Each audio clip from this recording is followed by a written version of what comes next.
ꯃꯁꯤꯗꯤ ꯅꯩꯔꯒꯦ ꯐꯨꯜꯂꯁꯨ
ꯃꯌꯥꯝꯕꯨ ꯈꯨꯔꯨꯝꯖꯔꯤ ꯉꯁꯤꯒꯤ ꯃꯊꯦꯜꯁꯤꯗꯤ ꯉꯥꯅꯨ ꯊꯣꯡꯕ ꯑꯣꯏꯅ ꯇꯧꯖꯔꯦ ꯃꯌꯥꯝ ꯉꯥꯅꯨ ꯃꯈꯣꯡꯁꯤ ꯂꯩꯔꯦ ꯑꯗꯨꯒ ꯁꯤꯗ ꯀꯣꯠꯅꯕ ꯁꯥ ꯃꯔꯣꯏꯅꯤꯀꯣ ꯑꯩꯅ ꯊꯥꯖꯕꯅꯤ ꯂꯩꯔꯨꯕꯒ ꯅꯠꯇꯦ ꯑꯗꯨꯒ ꯁꯤꯗ ꯈꯥꯃꯦꯟ ꯑꯃ ꯁꯤꯗ ꯐꯛꯐꯥꯏ ꯇꯨꯅꯤꯡꯈꯣꯛ ꯈꯔ ꯂꯩꯔꯦ ꯈꯥꯃꯦꯟ ꯑꯁꯤꯕ ꯇꯤꯜꯍꯧ ꯆꯝꯄ꯭ꯔꯥ ꯁꯤꯗ ꯑꯦꯛꯁꯇ꯭ꯔꯥ ꯒ꯭ꯔꯦꯚꯤ ꯑꯗꯨꯒ ꯁꯤꯗ ꯀꯣꯠꯅꯕ ꯏꯀꯥꯏꯊꯕꯤ ꯁꯤ ꯂꯩꯖꯔꯦ ꯃꯌꯥꯝꯅ ꯚꯤꯗꯤꯑꯣꯁꯤꯕꯨ ꯑꯍꯥꯟꯕ ꯌꯦꯡꯕꯤꯕ ꯆꯦꯅꯦꯜꯁꯤꯕꯨ ꯑꯍꯥꯟꯕ ꯌꯦꯡꯕꯤꯕ ꯑꯣꯏꯔꯗꯤ ꯂꯥꯏꯛ ꯁꯤꯌꯥꯔ ꯁꯕꯁꯀ꯭ꯔꯥꯏꯕ ꯇꯧꯕꯤꯔꯝꯃꯨ ꯑꯗꯨꯗꯤ ꯃꯌꯥꯝ ꯉꯁꯤꯗꯤ ꯃꯇꯝ ꯃꯥꯡꯍꯟꯗꯕꯤꯗ ꯆꯥꯕ ꯍꯧꯖꯤꯜꯂꯛꯑꯒꯦ ꯐꯥꯁꯤꯗꯤ ꯃꯈꯣꯡꯗ ꯑꯣꯏꯅ ꯇꯧꯔꯒꯦ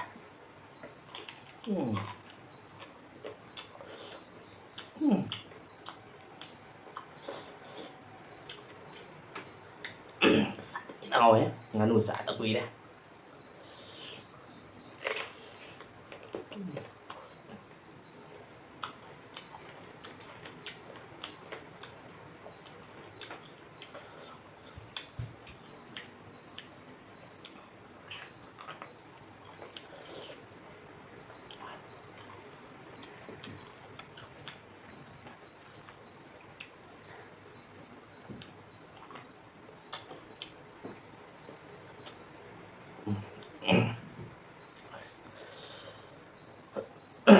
ꯃꯍꯤꯁꯤ ꯁꯨꯃꯥꯏꯅ ꯉꯥꯛꯄꯤꯒꯅꯤ ꯁꯨꯃꯥꯏꯅꯁꯨ ꯇꯧꯁꯜꯂꯒ ꯑꯍꯥꯟꯕꯁꯤꯗꯤ ꯏꯁꯤꯡ ꯅꯨꯡꯁꯥꯡꯕ ꯅꯥꯗ ꯌꯦꯛꯇꯕ ꯑꯣꯏꯅ ꯁꯥ ꯃꯔꯣꯏꯁꯦ ꯍꯥꯟꯅ ꯍꯤꯡꯅ ꯍꯦꯛꯇ ꯀꯣꯠꯊꯔꯒ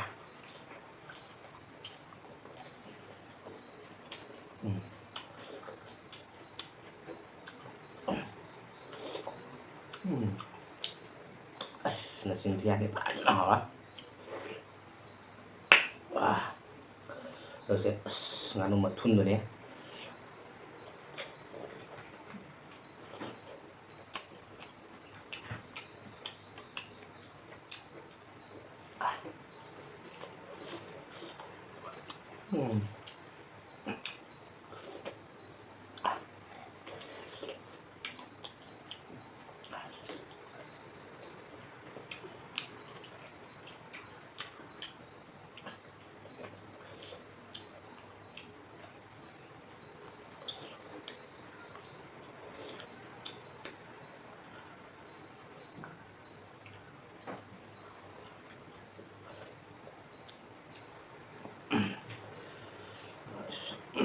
ꯑꯁ ꯃꯁꯤꯗꯤ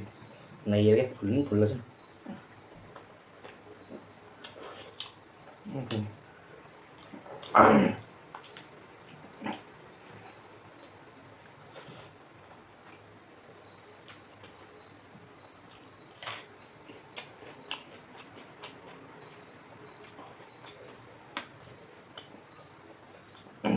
khoai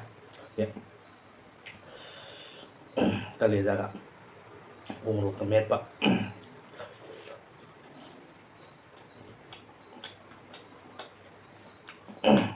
wow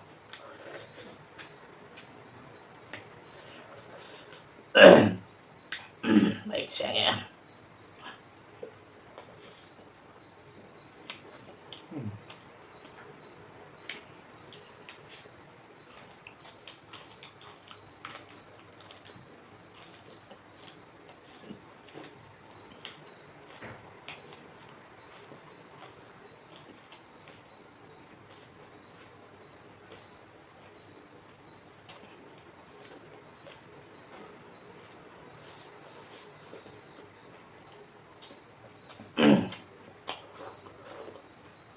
papai na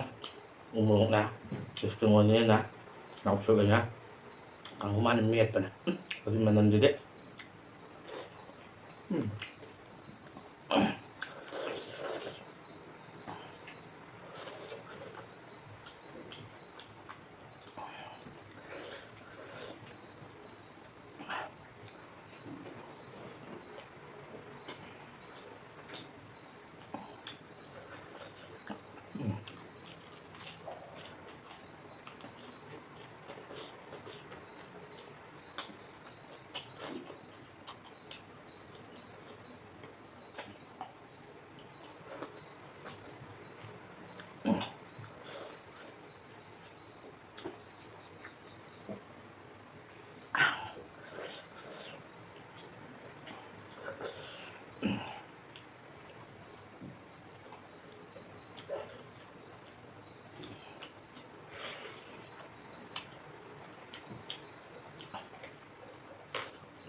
May magkong na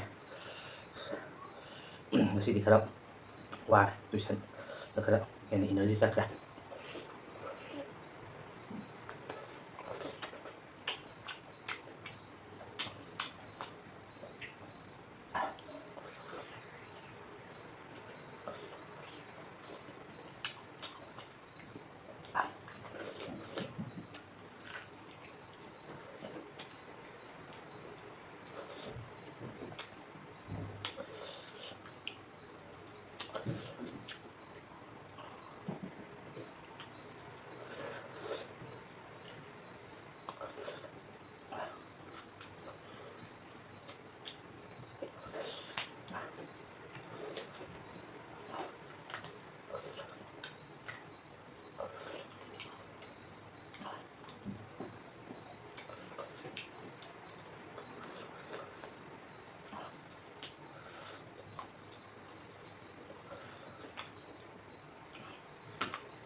as makan marina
อืม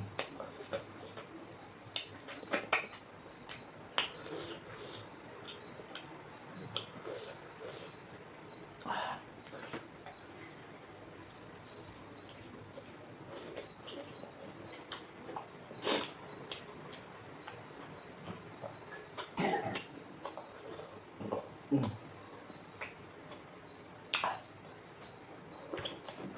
อืม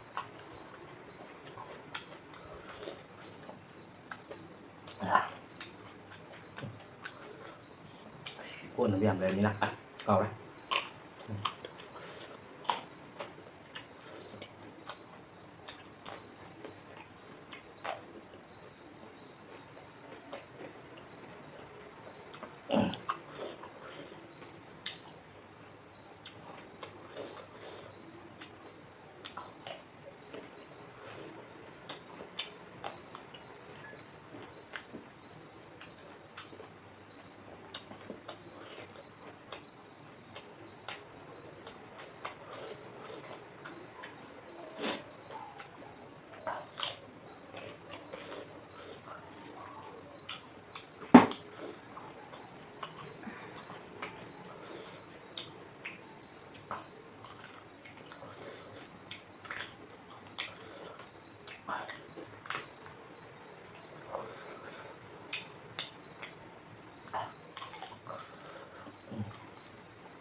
ngắn nuôi dễ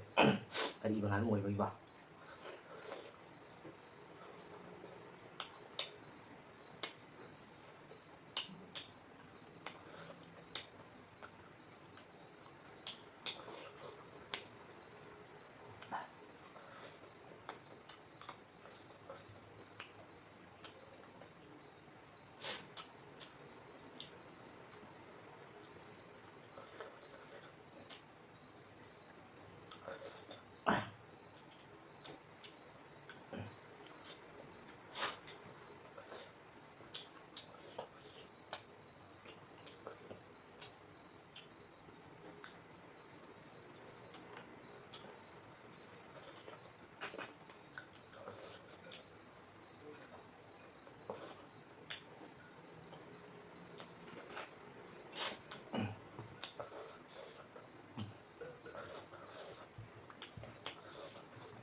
ꯃꯣꯔꯣꯛꯁꯦ ꯂꯩ ꯃꯇꯣꯟꯗ ꯊꯥꯒꯠꯂꯦ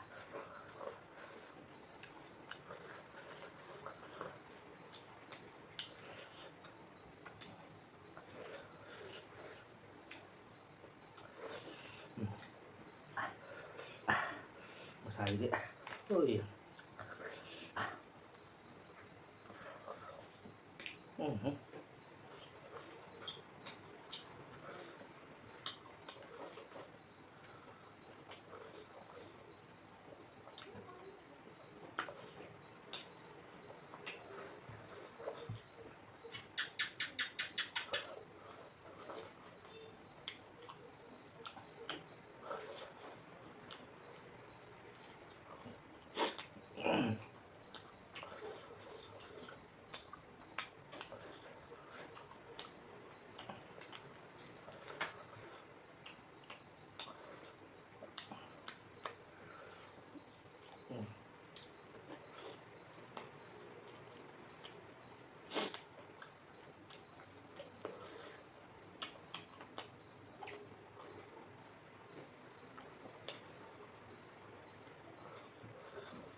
cài cái gì vậy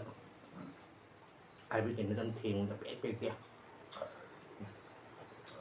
ngầu đấy không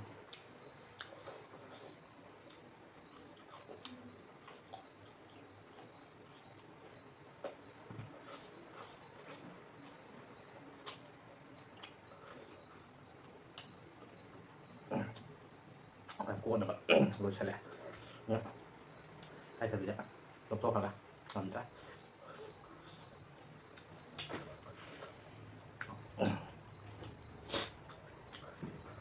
ra đấy mình có này sẽ lót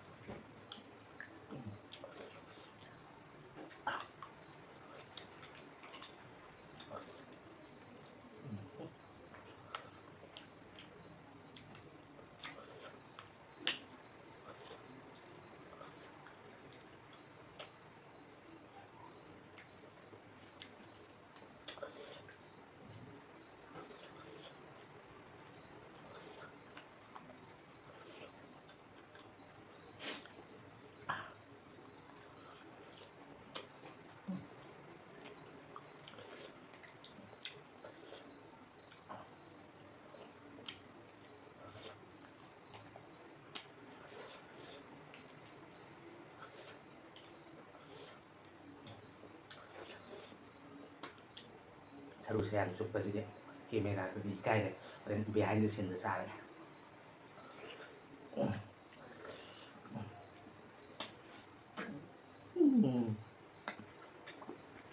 sih dia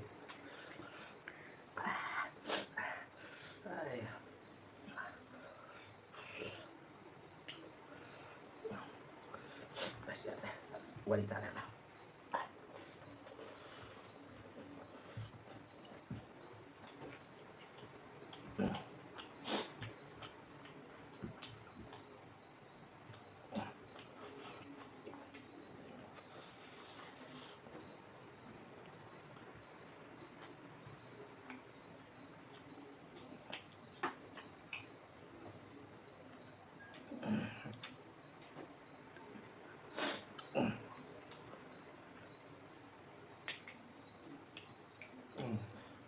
anu sekali sekali ya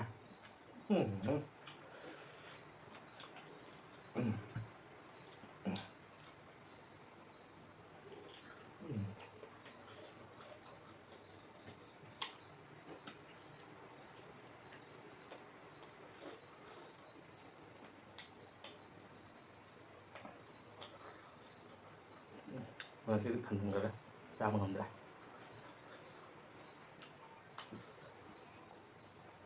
sehingga tahu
짜면서 보실래?